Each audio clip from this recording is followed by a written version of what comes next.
Hello everyone, in this video we are going to learn about hematopoiesis. By the end of this video, you will be able to define what is hematopoiesis, you will be able to explain the origin of blood cells, cellular pathways involved in hematopoiesis and role of hematopoietic growth factors in blood cell formation. So what is hematopoiesis? It is also known as hemopoiesis. Hemato means something related to blood and poiesis means making or producing. That is process of formation of blood cells. Blood cells means red blood cells, white blood cells और platelets. Students, जैसे हमने last video में discuss किया था कि जितने भी blood cells होते हैं, जैसे रेड ब्लड सेल्स है, उनका एक पर्टिकुलर लाइफ टाइम है 120 डेज का. वाइट ब्लड सेल्स है, उनका भी एक डिफरेंट वाइट ब्लड सेल्स का डिफरेंट एक पर्टिकुलर लाइफ टाइम होता है. कुछ का फ्यू डेज, कुछ का फ्यू वीक्स. और सेम विथ प्लेटलेट्स, उनका भी एक पर्टिकुलर लाइफ टाइम होता है. मीन्स हमारी बॉडी में कॉन्टीन्यूस डिस्ट्रक्शन होती रहती है ब्लड सेल्स की और कॉन्टीन्यूस फॉर्मेशन भी होती रहती है ब्लड सेल्स की. And the process of formation of blood cell is known as haematopoiesis. और ऐसे ऑर्गन जो इन्वॉल्व होते हैं हेमेटोपोइसिस प्रोसेस में, उन ऑर्गन्स को और उन टिश्यूज को हम क्या बोल देते हैं? हेमेटोपोइटिक टिश्यूज और हेमेटोपोइटिक ऑर्गन. जो मेन हेमेटोपोइटिक ऑर्गन है वो क्या है? Bone marrow. बोन मैरो क्या है? Bone marrow is semi solid tissue found with in spongy portion of bones. Main organ तो है हमारा ब्लड सेल फॉर्मेशन का bone marrow. But before birth hemopoiesis first occur in yolk sac of an embryo, and as development progresses blood formation occurs in spleen, liver, thymus and lymph nodes. And when bone marrow properly develops, और जब bone marrow properly develop हो जाती है हमारी body में, तो blood cell की formation कहाँ होती है? बोन मैरो में. But in few cases liver, thymus, spleen may resume their hematopoietic function and is known as extramedullary hematopoiesis. Origin of blood cell. Blood cell originate कहाँ से होते हैं? ये जितने भी ब्लड सेल है ये ओरिजिनेट होते हैं हेमेटोपोइटिक स्टेम सेल से. स्टेम सेल्स क्या होते हैं? Stem cells are those cells which have capacity to divide indefinitely to produce more and more same stem cells, and secondly they have property to differentiate into many different types of cells. एक इनके पास property होती है कि ये इनमें multiple time division हो सकती है to produce more and more stem cells with same potential. और सेकेंड इनके पास क्या प्रॉपर्टी होती है? कुछ स्टेम सेल्स के पास प्रॉपर्टी होती है कि वो मसल सेल बनाने में इन्वॉल्व होते हैं, कुछ के पास प्रॉपर्टी होती है कि वो ब्लड सेल बनाने में इन्वॉल्व होते हैं, कुछ के पास प्रॉपर्टी होती है वो बोन सेल बनाने में इन्वॉल्व होते हैं. अब ऐसे स्टेम सेल्स जो ब्लड सेल की फॉर्मेशन में इन्वॉल्व होते हैं उन्हें हम क्या बोल देते हैं? Haematopoietic stem sales. The process of cell formation, blood cell formation takes place within red bone marrow. Bone marrow जो है वो एक रेड बोन मैरो होती है और एक येलो बोन मैरो होती है, लेकिन ब्लड सेल की फॉर्मेशन कहाँ होती है? सिर्फ रेड बोन मैरो में. Yellow bone marrow blood cell की फॉर्मेशन में इन्वॉल्व नहीं होती. In newborn all bone marrow is red and thus active in blood cell production. But as an individual grows and in adulthood, rate of blood cell formation decreases. Adulthood तक आते आते और individual जैसे जैसे grow करता है, blood cell की formation जो है वो डिक्रीज होने लगती है, बिकॉज जो रेड बोन मैरो है वो रिप्लेस होने लगती है येलो बोन मैरो से. And yellow bone marrow is largely fat cells. ठीक है. But in few conditions like severe bleeding, जब बहुत ज़्यादा ब्लड लॉस हो जाए तो क्या होता है? येलो बोन मैरो जो है वो वापस से रेड बोन मैरो में कन्वर्ट होने लगती है and repopulation of yellow bone marrow by haematopoietic stem cells. So what are hallmarks of hematopoietic stem cells? Hematopoietic stem cells have property of self-renewable, and second they have property of differentiation. They have ability to make copies with same or very similar potential, and secondly they have property to differentiate into several different cellular component of blood. जो haematopoietic stem cell है वो पहले convert होता है, वो पहले produce करता है दो टाइप के stem cells, lymphoid stem cell और myeloid stem cells. Lymphoid stem cells जो हैं वो इन्वॉल्व होते हैं लिम्फोसाइट की प्रोडक्शन में, और माइलॉइड स्टेम सेल्स जो है वो इन्वॉल्व होते हैं रेड सेल्स की प्रोडक्शन में, ग्रेनुलोसाइट्स की प्रोडक्शन में. ग्रेनुलोसाइट इयोसिनोफिल, बेसोफिल और neutrophils.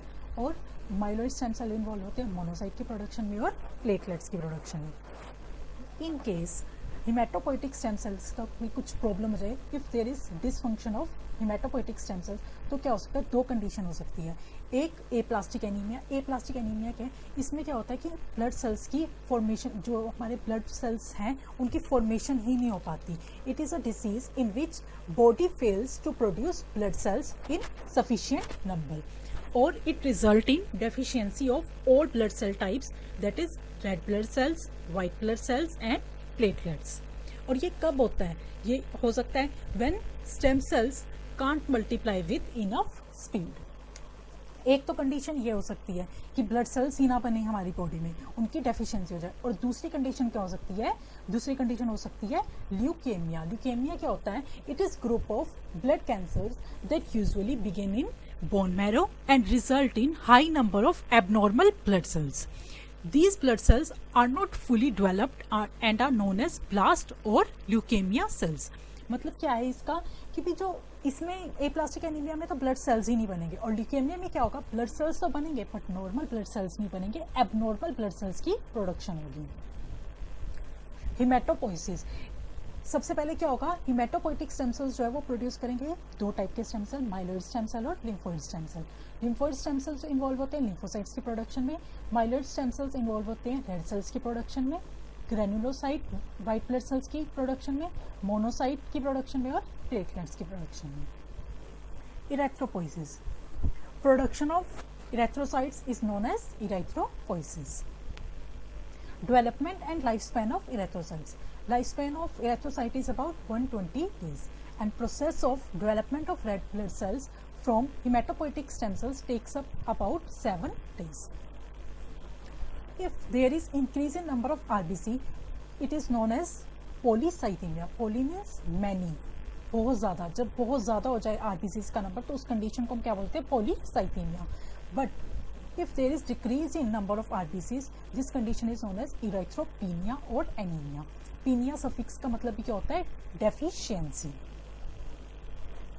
Erythropoiesis is characterized by two main features. First is maturation of cell and second one is formation of hemoglobin inside the cell।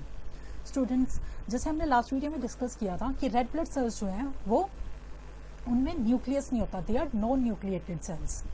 तो क्या होता है, मैचुरेशन ऑफ सेल वाले process में क्या होता है, जो हिमेटोपोइटिक स्टेम सेल है उसका साइज धीरे धीरे डिक्रीज होने लगता है एंड वो अपना न्यूक्लियस जो है वो इजेक्ट कर देता है।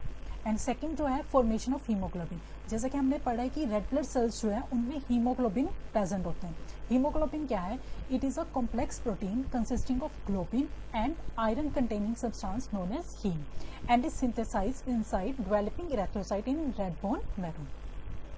It is synthesized in complex series of steps like heme part जो है, hemoglobin क्या होता है, heme plus globin। heme part जो है is synthesized in series of steps in mitochondria and cytosol, while globin protein parts are synthesized by ribosome in the cytosol। जो globin है वो क्या, प्रोटीन पार्ट है, और प्रोटीन्स जो है उनका वो कहाँ से सिंथेसाइज होते हैं, these are synthesized by ribosomes। इसके बाद आता है इरेथ्रोपोइसिस। इरेथ्रोपोइसिस जो प्रोडक्शन है आरबीसीज का starts in red bone marrow with a precursor cell known as proerythroblast. पहले हिमेटोपोइटिक स्टेम सेल्स कन्वर्ट हुए माइलॉइड स्टेम सेल्स में, माइलॉइड स्टेम सेल्स जो है वो कन्वर्ट होते हैं प्रो इरेथ्रोप्लास्ट में, and then proerythroblast divide several times producing cells that begin to synthesize hemoglobin, and ultimately a cell near the end of development sequence ejects its nucleus and become reticulocyte, and from reticulocyte it develops into red blood cells within 1 to 2 days. Now leukopoiesis. Production of erythropoiesis is production of erythrocyte is erythropoiesis and production of leukocytes is leukopoiesis। Leukocytes granulocytes भी हो सकते हैं और ए granulocytes भी हो सकते हैं, और ग्रेनुलोसाइट्स की प्रोडक्शन को हम क्या बोल देते हैं, granulopoiesis. During granulopoiesis they follow common line of development through myloblast to myelocyte before differentiating into 3 types. Hematopoietic stem cells convert into myeloid stem cell, then it is converted into myeloblast, then into myelocyte, and then myelocyte converts into or differentiate into 3 types of granulocytes, that is eosinophil, basophil or neutrophils. Condition in which there is increase in number of WBC is known as leukocytosis, and condition when there is decrease in number of WBC is known as leukopenia. Penia means deficiency. And if there is pathologically increase in number of WBC, this condition is known as leukemia, that is a group of blood cancer. Leukemia हमने इसके बारे में पहले भी discuss किया. इसमें क्या होता है, एबनॉर्मल सेल्स की प्रोडक्शन होती है. नॉर्मल सेल्स नहीं बन रहे होते, इसमें एबनॉर्मल सेल्स की प्रोडक्शन हो जाती है. Thrombopoiesis. Production of thrombocytes is known as thrombopoiesis. Platelets are fragments of large cells known as megakaryocytes that remain in bone marrow, and a single megakaryocyte can give rise to thousands of thrombocytes. Condition in which there is increase in number of platelet is known as thrombocytosis, and condition in which there is decrease in number of platelet is known as thrombocytopenia. Hematopoietic stem cells also differentiate into cells that produce platelets. Under the influence of hormone thrombopoietin, myeloid stem cell develop into megakaryocyte clone-forming cells that in turn develop into precursors known as megakaryoblast, and then megakaryoblast transform into megakaryocytes, huge cells that splinter into 2000 to 3000 fragments, and each fragment which is enclosed by piece of plasma membrane is known as platelets or thrombocytes. Platelets break off from megakaryocyte in red bone marrow and then enter into the blood circulation. Now look at this. सबसे पहले haematopoietic stem cell convert होगा myeloid stem cell में और lymphoid stem cell में. Myeloid stem cells जो है वो involve होते हैं बाकी सारे सेल्स की प्रोडक्शन में, लेकिन जो लिम्फोइड स्टेम सेल्स है वो सिर्फ इन्वॉल्व होते हैं किसकी प्रोडक्शन में, लिम्फोसाइट्स की प्रोडक्शन में. माइलॉइड स्टेम सेल जो है वो कन्वर्ट होगा प्रोइरेथ्रोप्लास्ट में, and then it is being differentiated into erythroblast, then into reticulocyte. इस प्रोसेस में क्या होता है, जो हमारा न्यूक्लियस प्रेजेंट होता है सेल में वो इजेक्ट हो जाता है. फिर उसके बाद रेटिकुलोसाइट्स जो है वो कन्वर्ट होते हैं इसमें इरेथ्रोसाइट्स में. और फिर एक और क्या होता है, माइलॉइड स्टेम सेल्स जो है वो मेगाकैरियोप्लास्ट बनाते हैं, and then from megakaryoblast megakaryocytes, and then from megakaryocyte they are being converted into thrombocytes. फिर वही myeloid stem cells myeloblast, and then basophil myelocytes, eosinophil myelocyte, neutrophil myelocytes. Basophil myelocyte give rise to basophils, eosinomyelocyte, eosinophil, neutrophil myelocyte, neutrophils. Monoplast, monocytes. So, hematopoietic growth factors. Several hormones which are known as hematopoietic growth factors regulate the differentiation and proliferation of particular progenitor cells, like erythropoietin, which is represented as EPO, increase the number of red blood cell precursors and is involved in production of red blood cells. Thrombopoietin, represented as TPO, is hormone produced by liver that stimulate formation of platelets from megakaryocytes. Cytokines, which are small glycoproteins, are typically produced by cells like red bone marrow cells, leukocytes, macrophages, fibroblasts, and endothelial cells, and are generally act as local hormones. They regulate activity of cells which are involved in non-specific defense, such as phagocytes, and immune responses like B cells and T cells. So students, in this video we discuss about hematopoiesis. What is hematopoiesis? Main hematopoietic organ is bone marrow, and they all are originated from hematopoietic stem cells, and then we discuss the process of hematopoiesis. Thank you for watching.